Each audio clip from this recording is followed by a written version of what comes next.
Cevaba ne?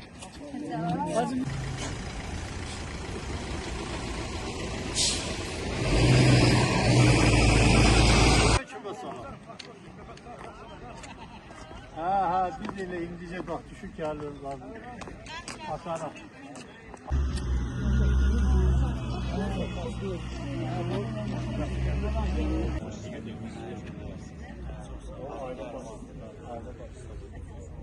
Hizmetler, fakirler, diğer ayrıcalık, yaşaş habitleri yanınıza verilmiştir.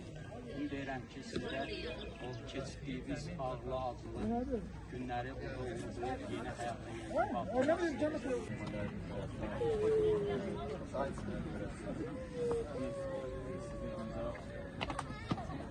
Daha layıqınla bağlı hər hansı bir hadisə olduqsa, sizə verilən təlimatı uyğun olaraq məlumat vermənizi xahiş edirik.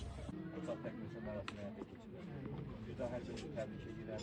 Eliniz olanıza xoş gəlmişsiniz.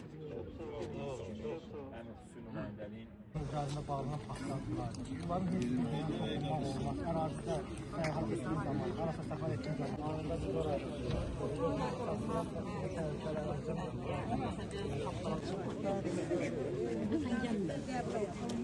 Qaladan sonra 10-cu, 19-cu.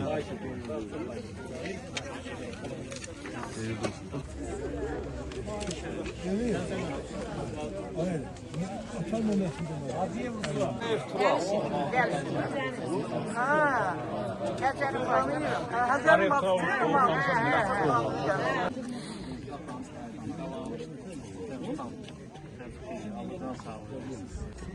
Xeyirli olsun. Xeyirli olsun. Biz təbrik edirik ki, sənin günləri ad günündür. Xeyirli uğurlu olsun. Bu gözəl bir gündür.